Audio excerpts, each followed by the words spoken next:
So it's been a little while since I put a video out, and I actually feel a little bit nervous because I haven't been in front of the camera for a while, but I've got very good reasons for the delay.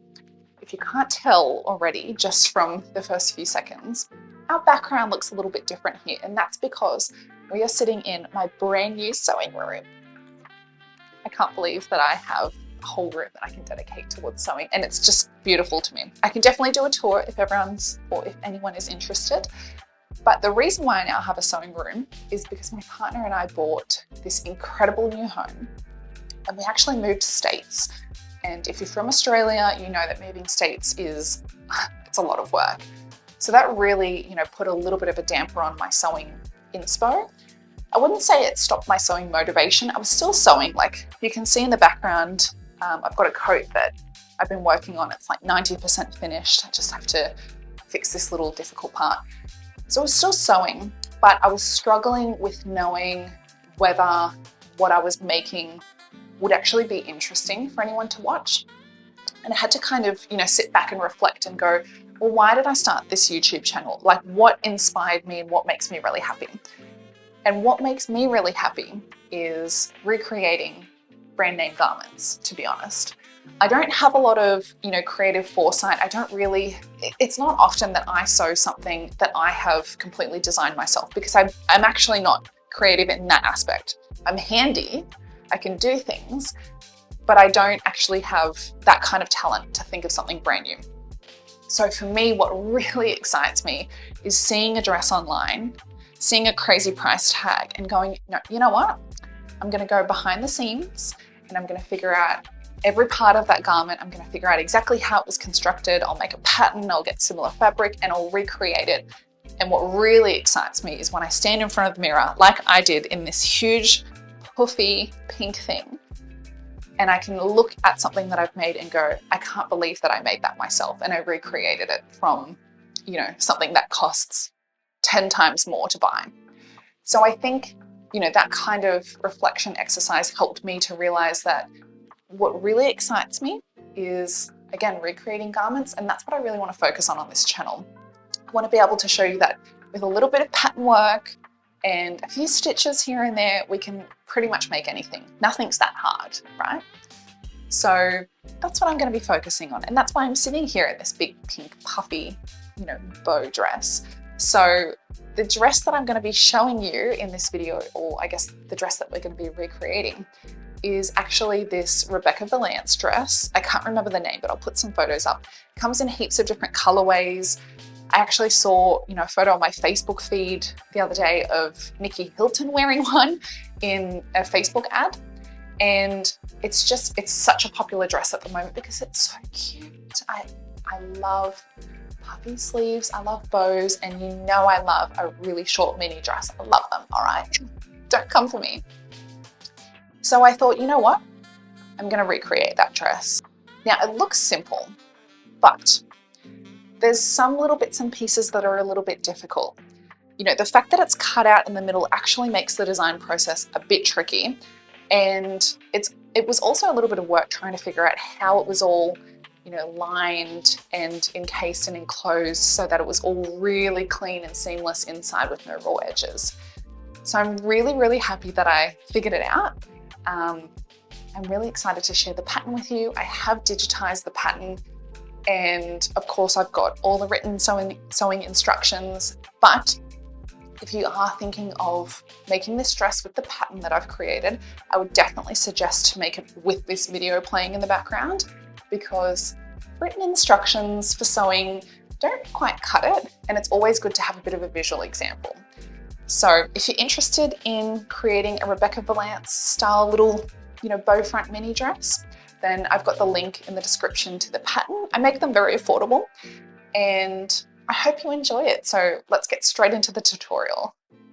So I always start by drafting my pattern pieces on paper from my block. I will eventually do a video on how to make a block. I just need a little bit of time. Once I'm happy with the pattern, I go ahead and digitize it. You will see some slight differences between the pattern that I use in the video and the one that's actually listed in my Etsy store, because of course, the one in my Etsy store is the final perfected copy. I did go ahead and make a toile or a mock-up because this was a little bit of a tricky design to get right, and that really helped me in the end. This time I decided to include little numbered triangles between the pages on the pattern, and that meant that when I was taping the pieces of paper together, it was a much quicker process. For the fabric, I decided to use a synthetic Panama suiting fabric from Spotlight. Now, synthetic fabric is not usually my favorite, but I chose this fabric because it has quite a bit of structure, and I knew that for the sleeves on this design, I needed a fabric that was going to hold its own weight. Anything with a medium weight, a little bit more structure, and a tight weave would be suitable for this project. For lining, you can use whatever you liked, but I decided to counteract the fact that I used synthetic fabric for the outside of the dress by using a really good quality cotton lining for the inside of the dress. So I'm going to start by constructing the bodice, and our first step is to stitch the center and the side front bodice pieces, ensuring that the bust points line up. Now, this is a princess seam. It's curved, it can be a little bit difficult, so you definitely want to take your time and pin as slowly as possible so that there's no little tucks of fabric. Then I actually pressed my seams facing towards the center front. I felt like it sat better with the fabric that I was using, and I trimmed them down to 1/2 centimeter wide, and you should have a really nice smooth princess seam. I'm then going to go ahead and use some Tailor's carbon and a tracing wheel to trace my darts from my back pattern onto my fabric. You can use whatever method you like, but I feel like this is the easiest for me. And we do want to go ahead and do this for our skirt pieces too. And then I went ahead and pinned my dart and sewed along the length of it. I actually did trim these down to 1/2 centimeter as well. I don't usually trim dart excess, but I did for this fabric, again, just so it doesn't show from the front. And then we repeat the same process for the lining pieces for the back bodice, but instead of sewing a full dart, we're just going to sew a pleat. Now what we're going to do is stitch our back and our front bodice pieces together at the shoulder seams, and we'll repeat this in the lining fabric. But please do not sew up your side seams just yet. I made that mistake already. For our center tabs, we're going to stitch along the top and bottom of the tab with a 1 centimeter seam allowance. We're then going to turn this inside out to create a tube and press it really well. And then for our lower center tab, we're only going to stitch with that 1 centimeter seam allowance along the dotted line, which is along the shorter top line of that tab. We're then going to fold that right sides out and press as well. So the bottom of this tab will be completely open. Now, please bear in mind, I accidentally sewed up my side seams before filming this clip and I had to unpick them. So your bodice pieces should look the same. However, the side seams will be completely open. The front and the back will only be attached by the shoulder seam. And you'll have this with your outer fabric and with your lining fabric. But again, do not sew your side seams up just yet. You'll also have your lower center tab, which is open on the bottom, and your 3 center tabs, which will look like small little rectangle tubes. So our next step is to attach those center tabs to the center front of the bodice. We're going to pin them facing in towards the side seams. There'll be 3 tabs, and you're essentially pinning them right onto those rectangles of your pattern. The lower center tab is just attached where you see the 1 single notch near the bottom of the center front of your bodice. And again, that's going to be directed in towards the side seams. We're then going to take the matching lining piece, and it's really important that you have the right side of the lining matching the right side of the bodice piece, and you're going to align that along the center front and pin it in place. We're also going to align the neckline, and you're going to stitch all the way along the neckline, all the way down the center front of the bodice, but you need to stop 1 centimeter before the end of the center front of the bodice. It's really important that you do not sew that last 1 centimeter. To attach the center tabs to the second side, we need to pin them in the exact same way that we did the first. However, now you're working with those tabs attached to the first part of your bodice. So we're going to have to flip everything over, pin those in the exact same way that we did the first piece, and just ensure that that first half completed bodice piece is out of the way because we don't want to be catching it when we're sewing along. Again, we're going to take the other lining piece, matching the right sides of the lining to the right side of the bodice, and pin along the center front and along the neckline. And again, you're going to sew along the neckline and along the center front bodice. But again, you need to stop 1 centimeter before the waist seam on the center front bodice.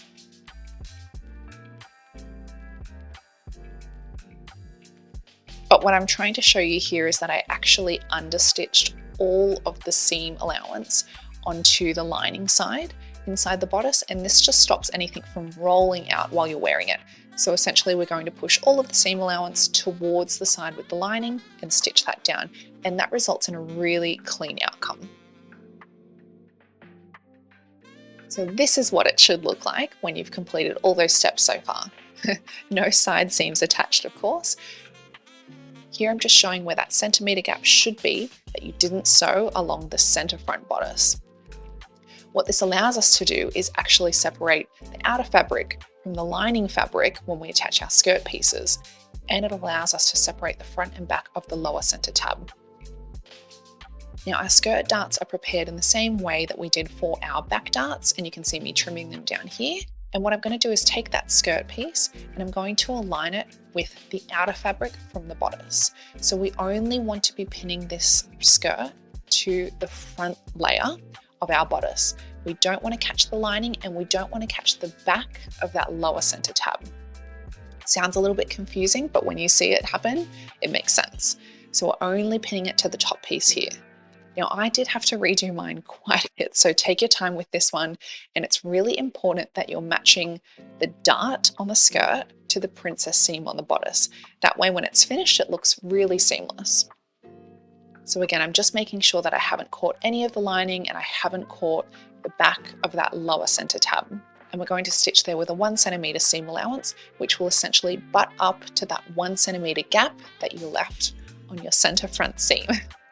So it should look something like this. So you'll see the skirt is attached to only the front pieces of the bodice. The lining and the back of the lower center tab are completely unstitched. You can see for the lining pieces on the skirt, again, I haven't sewn full darts, I've just sewn the dart as a pleat. And again, this allows for more movement in the lining. We're going to attach the front skirt lining to the lining of the bodice in the same way that we just did for the outer fabric pieces. So again, we're only pinning the skirt lining to the bodice lining and to the back of the lower center tab.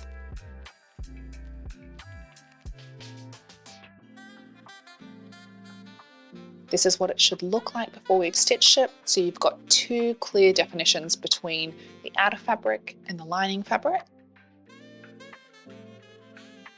And then for the back skirt pieces, we're going to attach these to the back bodice. Again, ensuring that your darts are really well aligned.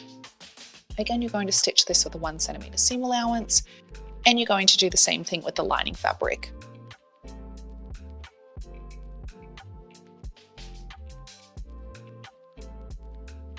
So what we're going to have is our dress, which is starting to take shape. It's looking pretty good so far, but all of your side seams will be completely unstitched. And of course the back seam is completely unstitched.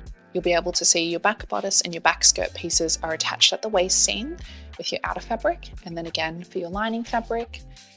And then for the front, again, you can see we've got our lining and our outer fabric as well. For the sleeves, we need to make note of where the front, the back and the center points are for the sleeve cap.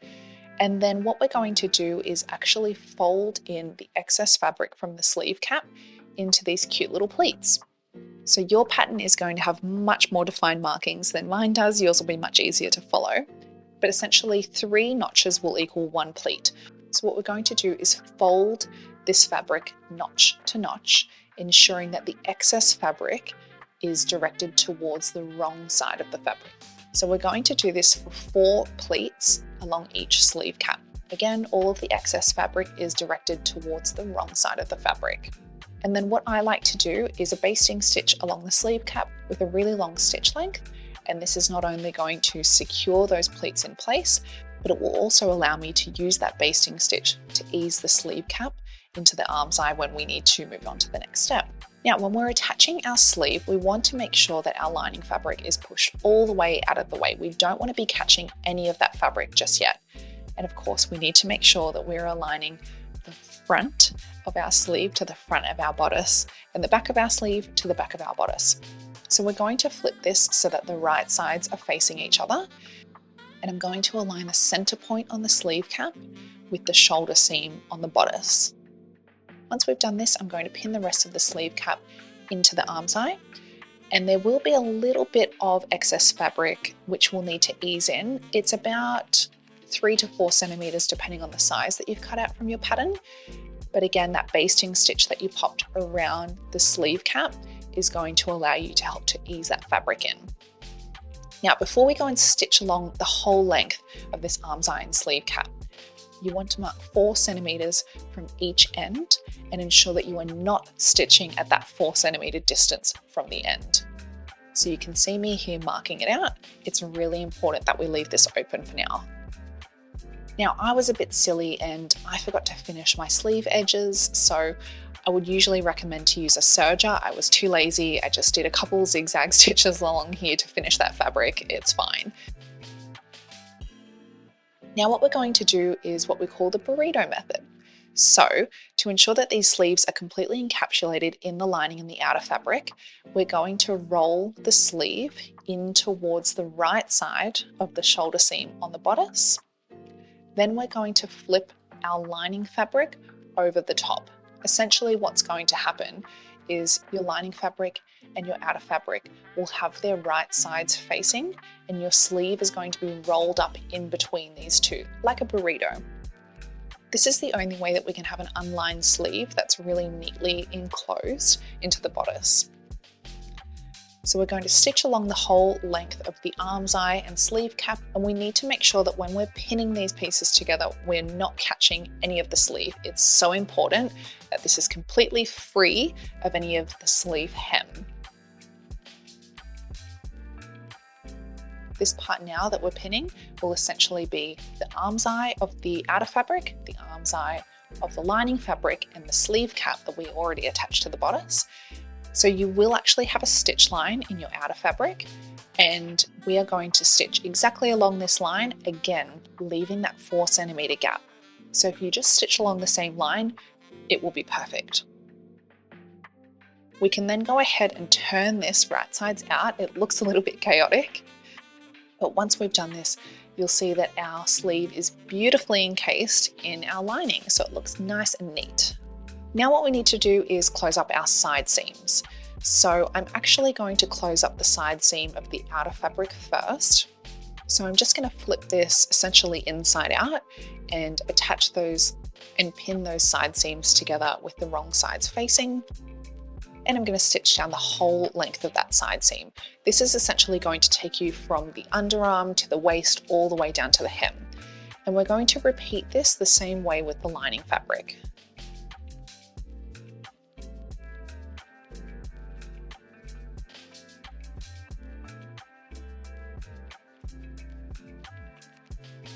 So here I'm doing the same thing with the lining fabric, again, aligning the pieces with the right sides facing, and we need to ensure that the waist seam is really well aligned as well. But there's one thing that's a little bit different with the side seams from the lining. On one side of your side seam, you need to leave a gap of about 15 to 20 centimeters. I have indicated the notches on the pattern, and we do not want to sew in between this gap. So you're going to essentially sew from the underarm to the first notch, leave the gap until the second notch, and then sew from that gap down to the hem. The reason why we do this is we need to leave an opening so that we can turn the dress inside out later on when we're working on the hem.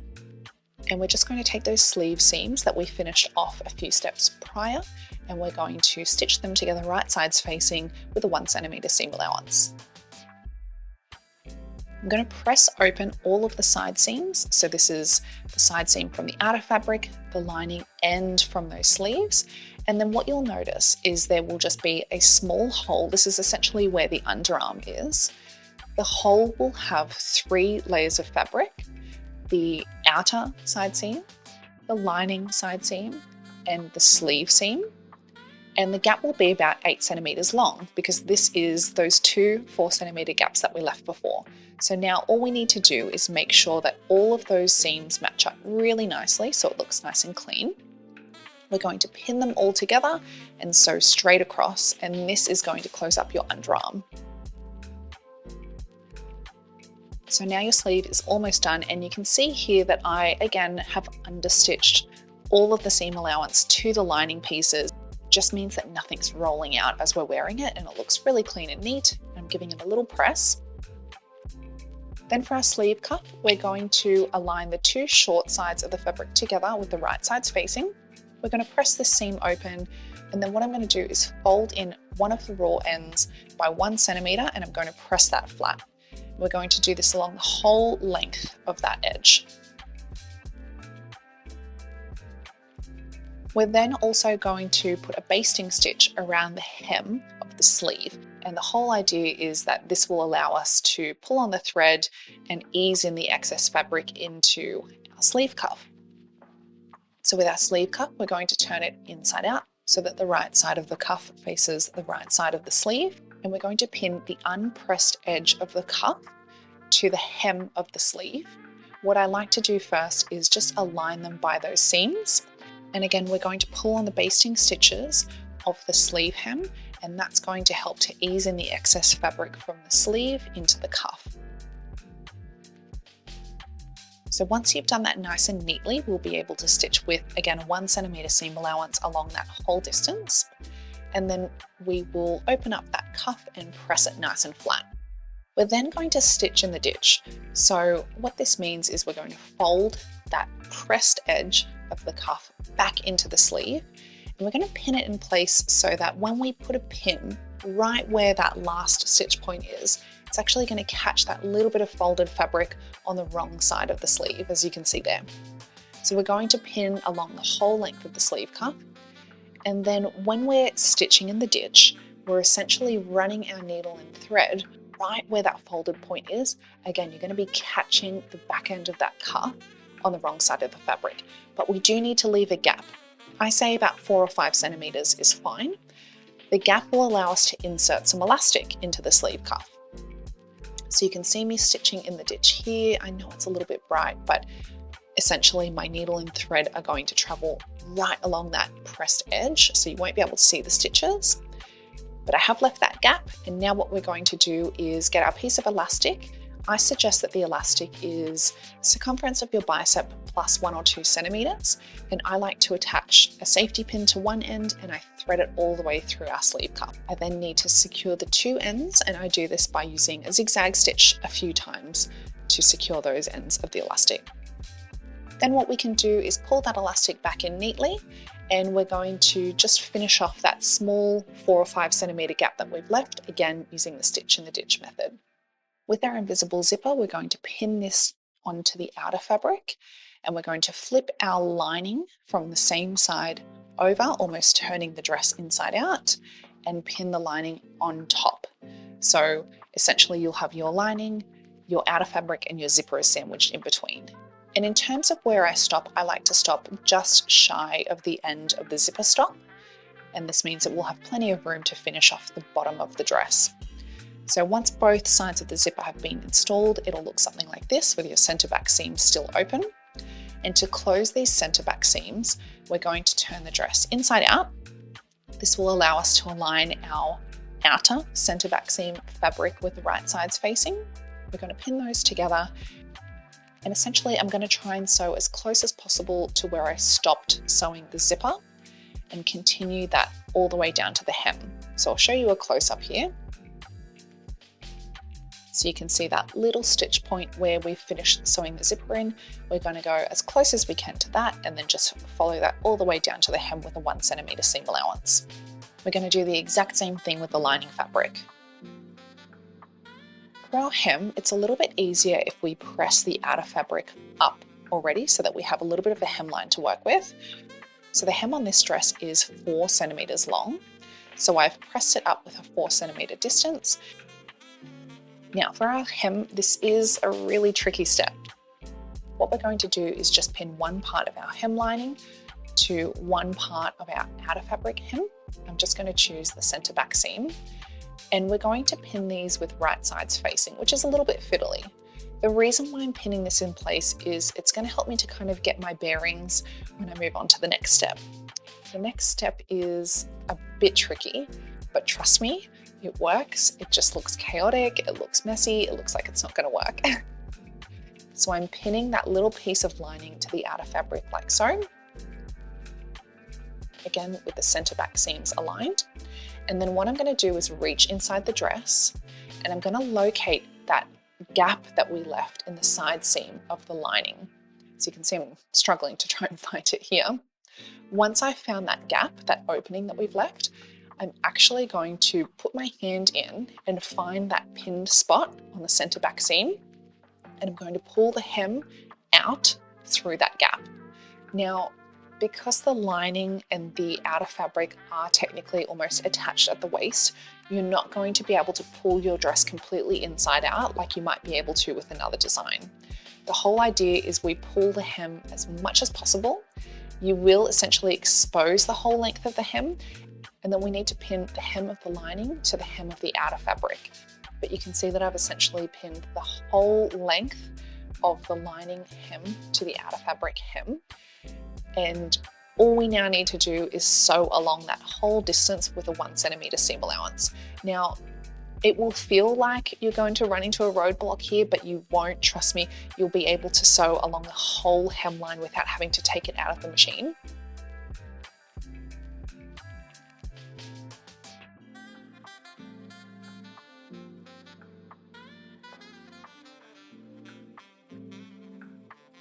Now, once we're finished with that chaotic hem, we're going to turn the dress right sides out through that gap in the side seam of the lining.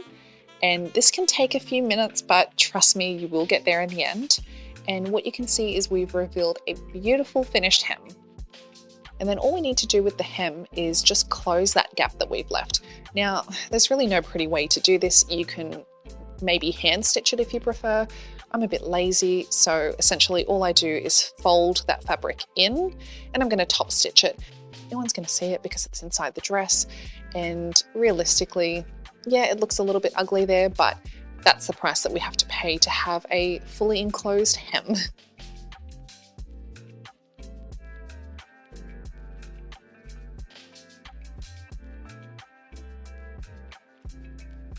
So your dress should essentially be complete. All we need to do is make and attach our 3 bows. So for the bows, we have a fold line in the center of the bow piece, and we have a stitch line. So again, I've just used a little bit of Tailor's Carbon to trace this stitch line out. What I'm going to do is fold this in half, and I'm going to stitch along the stitch line, bearing in mind that there is, again, a gap in this stitch line. So we're going to stitch up on the diagonal and straight across, and then we're going to leave that gap, which is probably about 7 or 8 centimeters long. Again, that gap is there so that we can turn this tube inside out once we've finished. I'm going to trim the excess seam allowance off. This is just going to allow us to have a little bit of a cleaner finish. And then I'm going to turn that tube inside out, making sure that I'm pressing all the corners of the bow ends really well. We're going to press that. And then what you'll notice is there's that little gap that we've left. And again, we're just going to top stitch this closed. You can hand stitch it. No one's going to see this. This is on the back of the bow. So a really neat top stitch is completely fine. You just want to make sure that you're folding those pieces in really well so that you're catching both ends.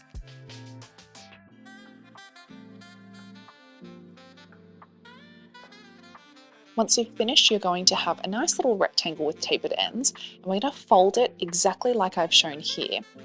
We're then going to pinch through the center of the bow.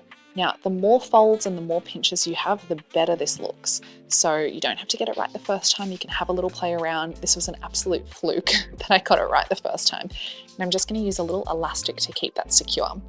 I don't want to keep the elastic there though because it's a bit bulky, so that's just going to hold the bow in place. I'm then going to get a little bit of strong thread and I'm going to secure it, and that will allow me to remove the elastic. For the bow centerpiece, we're essentially sewing along 3 edges of this rectangle, leaving one of the smallest edges completely open. And then we're going to trim the excess seam allowance, turn that rectangle right sides out, making sure that all the edges are pressed out nicely. And then we're going to be left with one small raw edge. It can be a little bit fiddly, but what we need to do is essentially roll that raw edge in and just top stitch it closed. Again, no one's going to see that, so it doesn't need to be perfect. It just needs to be secure. I'm then going to wrap that center bow piece around the bow, making sure that the ends are facing the back side of the bow. And I like to ensure that the back side of the bow is the side that has that little bit of top stitching there. This just means that we don't have any top stitching at the front and it looks as clean as possible. Of course, we're going to repeat this 2 more times so that we have 3 bows in total. And then our final step is to secure this by hand to the center tabs on the front of the dress, and you're all done.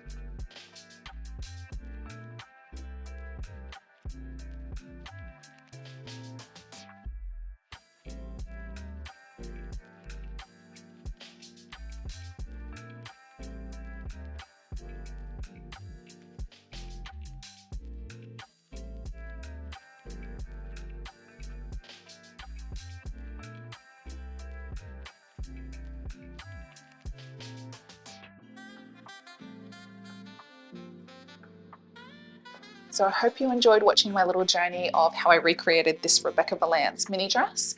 If you've been sewing along with me, then please send me photos of your finished garment because I love getting those. With my Zimmerman video, the last one that I released with the pattern, I would get, a photo of a dress that someone's made with the pattern every week or 2. And that to me is, oh my God, it's so exciting. I love seeing how other people make the dress. And I also love seeing the fabrics that people have access to. So jealous. People have great fabrics overseas. We don't have that much in Australia. But if you have any recommendations of any, really iconic dresses that you would love for me to remake, then please put it in the comments below. I definitely have a list. I have a list of very popular dresses that I think a lot of people would enjoy, but I'm really open to new suggestions as well.